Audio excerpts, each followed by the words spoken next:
Up until around 20 years ago, I was a director in our family business and one of the co-owners.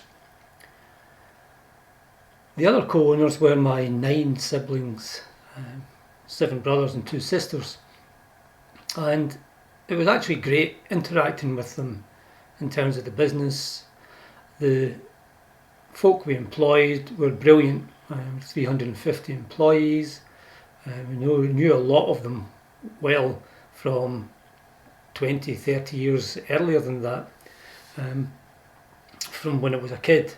That's the way family businesses are. So everything seemed rosy, the business was really successful, but something wasn't right, and that built up over time. I think that the first thing was that I didn't really want to be in that kind of business, or maybe in fact in business at all. I sort of fell into it because I wasn't sure what I wanted to do. I was highly educated, I had a law degree, but didn't want to be a lawyer. So I found myself in this family business, which on the surface looks great, but something was nagging away at me. And I think that degree of uncertainty or dissatisfaction in my mind made me more liable to being stressed at work. And it was a long day, we worked hard. I was going in from 7 o'clock in the morning till 6 at night. And I found the everyday issues, challenges we've got in any form of work, they would cause stress, and I used to think of it as every hour I got another level of stress. So started off the day 0 stress, finished the day at stress level 11. And much of this was about allowing little things to niggle at me. And in any business, any walk of life, there are things that you don't like, things that don't go your way. You have meetings where there's different views and that leads to conflict. I've never really liked conflict at all. And yet it's a normal and can be a healthy, constructive part of living. But it didn't feel that way to me, and I found that not only did I get stressful, a sort of tightness and frustration, but also I got tired. Stress tires certainly me, and I think stress tires most people. So by the time I went home at 6 o'clock at night, I was pretty knackered, to be honest, and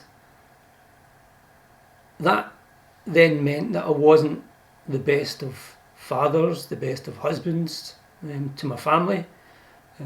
Tried to be, but when you've got limited energy, limited resources, when your mind's on all these other things that have been discussed and explored for the 11 hours previous in your day, and also when a lot of those issues then become ingrained in the family because it's a family business, so it's not just work.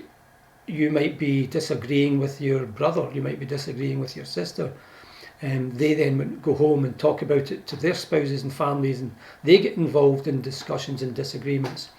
So you couldn't really get away from the issues of business because it pertains to family as well.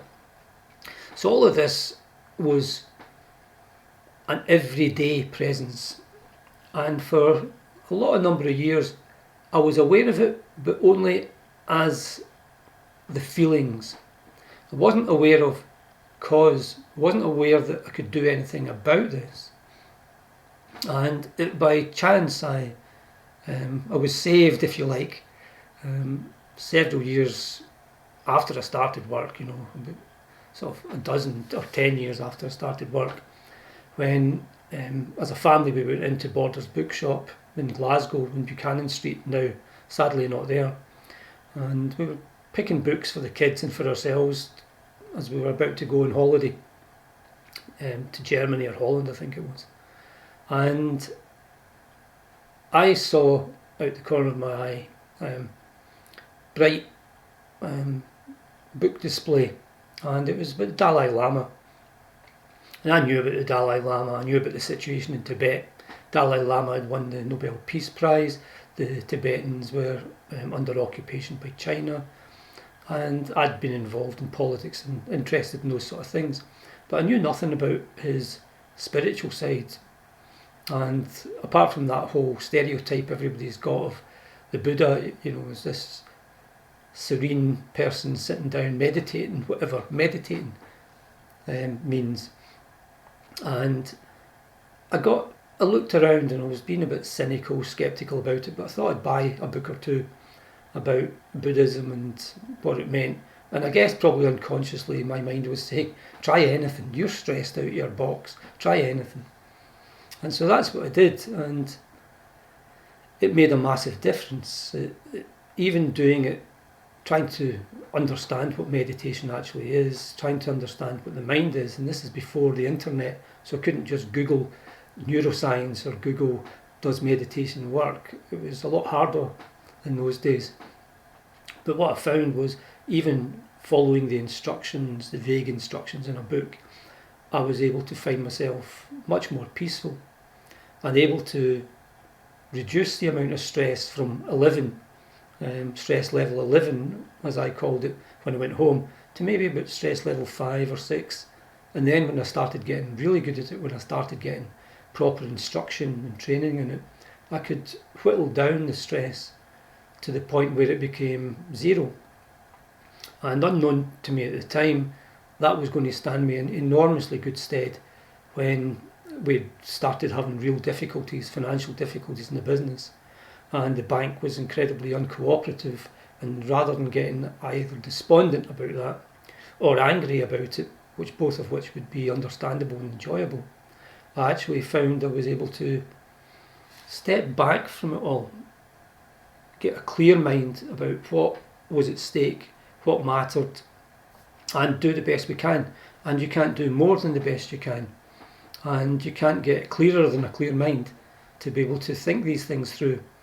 So while I would say all hell was breaking loose around us and eventually led to the loss of our business and the loss of all those jobs for those wonderful people who I worked with, I was able to stay calm and not too badly affected by it. So I found that quite revelatory, the fact that you could learn techniques and learn about how the mind works, and you don't just have to accept what the mind produces, which is usually, in the circumstances I've just described, anger, frustration, irritation, and a real loss of energy and a real loss of enthusiasm for life. So it was an astonishing thing to learn, which then I obviously later trained to teach this so that other people could benefit the way that I have.